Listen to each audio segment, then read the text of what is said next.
de Guillaume.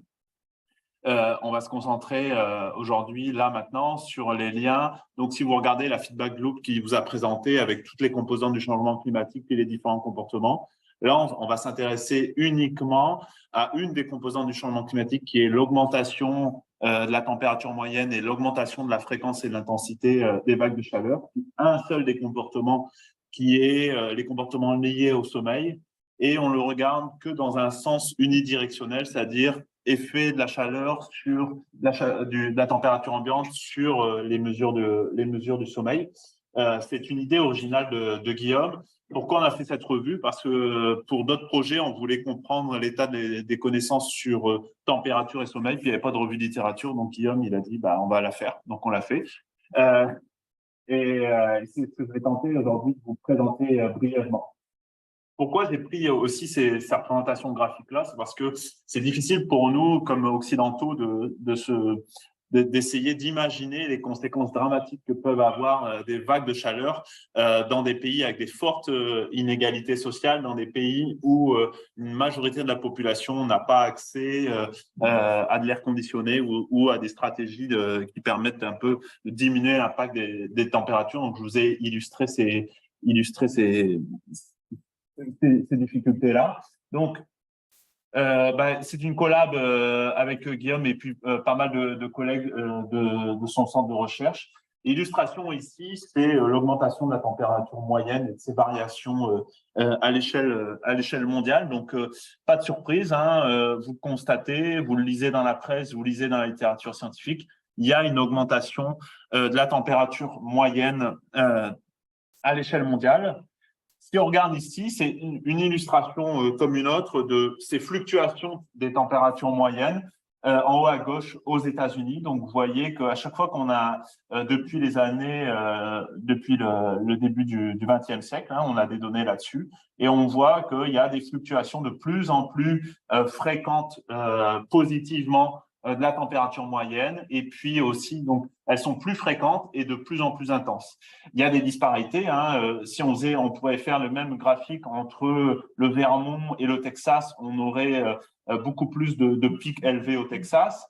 On peut regarder, on a à peu près le même patron de réponse en Chine. Ici, au Canada, on voit aussi qu'il y a des grosses différences sur l'augmentation des températures. Ça a été dit, hein. Si on faisait le même graphique pour le Nunavut, on aurait des pics beaucoup plus tôt et beaucoup plus hauts que si on faisait le graphique uniquement pour le Québec. Hein. Il y a des énormes disparités géographiques.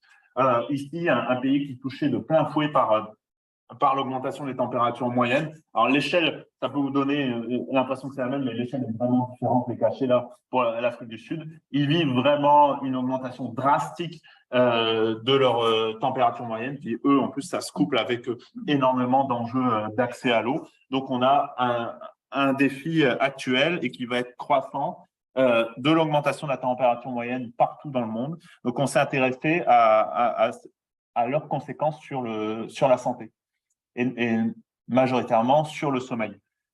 Pourquoi on s'interroge on s'est posé cette question-là, c'est qu'il y a un lien très clair dans la littérature scientifique sur les relations entre l'augmentation de la température moyenne ou les vagues de chaleur, les pics de chaleur, et puis l'augmentation des blessures. On a par exemple une super étude qui a été faite il y a quelques années à l'Université de Toronto, où on sait qu'il y a une augmentation de l'accueil des personnes aux urgences psychiatriques quand il y a des vagues de chaleur. Plus la vague va être longue et prolongée, plus les urgences psychiatriques vont être débordées. Aussi, l'augmentation de la température va influencer d'autres indicateurs de santé indirecte, comme la productivité, comme des performances cognitives chez les enfants, mais aussi chez les travailleurs. Et puis, ça associé à une augmentation des coûts de santé avec une surcharge en fait des réseaux de santé.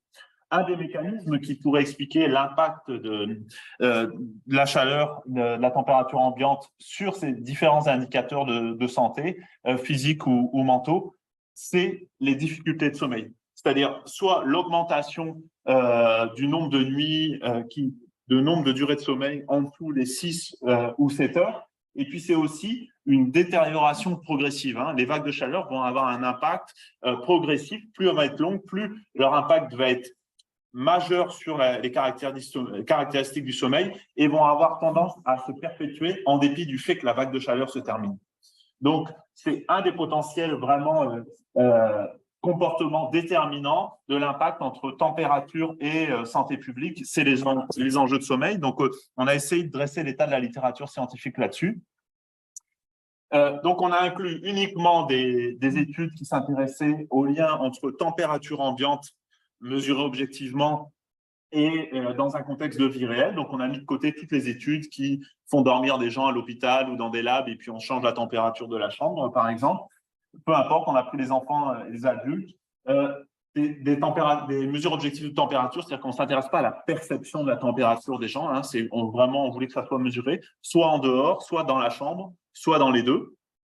Et puis des mesures validées du sommeil. Les enjeux, si vous vous intéressez un peu au sommeil, la difficulté quand on mesure l'impact la température sur le sommeil, c'est comment on le mesure, le sommeil. Donc, il y a des mesures auto-rapportées, des mesures objectives. On sait aussi qu'il peut y avoir un écart entre les mesures objectives et les mesures auto-rapportées, notamment dans un contexte de troubles du sommeil ou de troubles de l'insomnie.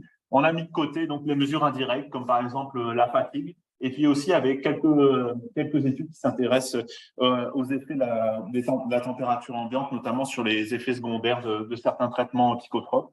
On a interrogé un peu plus de 8 bases de données. Et puis, on a aussi réalisé pour chacune des études incluses une évaluation de la qualité méthodologique pour avoir une sorte de certain degré de confiance dans nos résultats. Guillaume en a parlé tout à l'heure. Donc ici, on a fait une représentation graphique des études. Donc, quand le pays entier est colorié, on a des données à l'échelle nationale. Et puis, les points, ce sont les endroits où les études ont été réalisées. Donc, vous vous rendez compte, hein, comme malheureusement trop souvent, l'Afrique est quasiment absente, des îles sont très, très affectées par les enjeux climat, sont beaucoup moins présentes, etc., etc. On a inclus 27 études. Ici, peu importe, cherchez pas à lire le tableau, c'est pas fait pour ça, c'est simplement pour vous illustrer. Chaque colonne est un critère de qualité méthodologique. À chaque fois qu'il est vert, c'est qu'il est comblé. Globalement, la qualité méthodologique des 27 études qu'on a inclus, elle est moyenne à faible. Il y a beaucoup de problèmes méthodaux, notamment de prise en compte, notamment du temps. Du temps qui se répète le jour et du temps qu'il fait la pluie, les précipitations, par exemple. Ici, c'est une représentation graphique des températures qui ont été collectées. Donc, on voit principalement les études sont intéressées plutôt à des températures positives. Et puis ici, vous avez les températures moyennes. Et puis, quand c'est assuré, ce sont les températures qui ont été mesurées dans les chambres. On a que, si ma mémoire est bonne, 4 à 5 études sur les 27 qui ont pris les deux mesures de température, la température extérieure et la température intérieure, parce qu'il peut y avoir des différentiels. Donc, c'est une représentation graphique des ranges de température qui ont été étudiées dans les études incluses. Ici, c'est la même information, mais plutôt en fonction des latitudes. Donc, vous voyez que la majorité des études qu'on a incluses ne sont pas sur les latitudes tropicales, ce qui est dommage parce que c'est là où on va vivre actuellement les plus gros écarts et les plus grosses conséquences de fluctuations de température élevées, notamment pendant les vagues de chaleur. Globalement, donc sur les 27 études, qu'est-ce qu'on peut retenir? C'est que la majorité des études qu'on a incluses, elles identifient une relation négative entre l'augmentation de la température moyenne extérieure ou à l'intérieur de la pièce et des paramètres de mesure du sommeil, que ça soit mesuré objectivement, donc avec une montre, un accéléromètre par exemple, ou mesuré subjectivement avec un questionnaire comme le questionnaire de Pittsburgh qui peut mesurer la qualité de vie liée au sommeil. On a tendance à retrouver une relation négative entre augmentation de la chaleur et différents indices de sommeil qui soient auto-rapportés ou mesurés objectivement.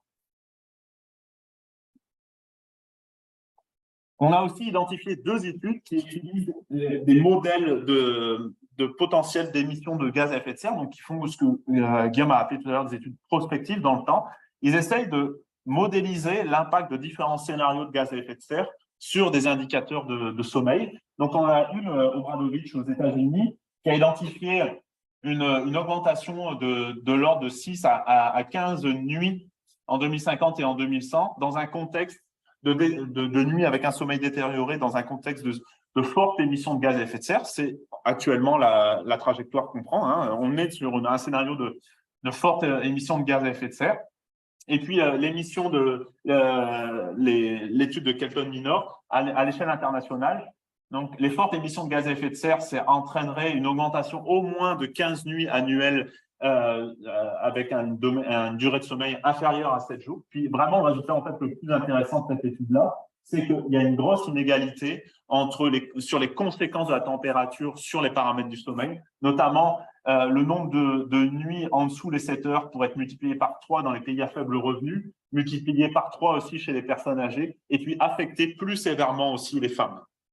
Donc, on a encore ici une représentation ou une idée des inéquités de santé et leur impact entre mode de vie et changement climatique. Donc, notre conclusion, c'est que l'adaptation à la chaleur ambiante élevée est relativement lente chez l'humain. La croissance constante des températures moyennes et l'augmentation de la fréquence des vagues de chaleur sont une sérieuse menace pour la santé humaine et le bien-être. Et puis, pourquoi je vous ai mis ce schéma-là? C'est un travail de Morrison qui est très intéressant, qui nous met en avant l'idée que plus vous avez un sommeil détérioré, plus c'est difficile de bouger le lendemain. Moins vous bougez pendant la journée, plus vous avez tendance à être sédentaire. Puis en fait, on rentre, ça accentue la boucle qui va influencer négativement notre capacité cardio-respiratoire, nos autres habitudes de vie. Donc, le sommeil peut être assez central en termes d'habitudes de vie. Il peut avoir des conséquences négatives sur les autres habitudes de vie aussi. Donc, c'est peut-être un point clé sur lequel il faudrait travailler dans les enjeux changement climatique et santé. Et puis, si on regarde en termes de recommandations, ici, je vous ai mis un graphe que j'ai volé à Oli dans le Lancet, qui s'intéresse aux mesures qu'on peut prendre, soit à l'échelle individuelle ou à l'échelle organisationnelle pour essayer d'anticiper, de s'adapter face aux futures vagues de chaleur sur les enjeux de sommeil. Donc, encore une fois, il ou elle recommande le fait de cibler des sous-populations qui vont être à risque face aux enjeux climatiques. On parle des populations qui vivent dans les quartiers défavorisés ou qui vivent dans des îlots de chaleur. Donc, c'est-à-dire même dans des îlots de chaleur, si vous avez l'air conditionné, ça va être très difficile de réduire l'effet des vagues de chaleur fortes.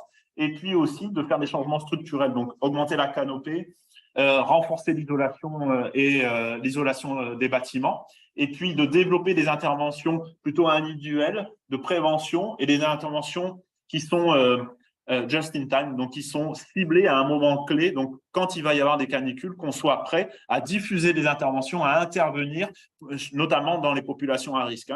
Si vous prenez une carte, une map de l'île de Montréal, puis vous regardez les îlots de chaleur, ça suit en gros la distribution des inégalités sociales de santé sur l'île. Je pense que j'ai terminé. Voilà. En fait, comme je n'ai pas de feedback,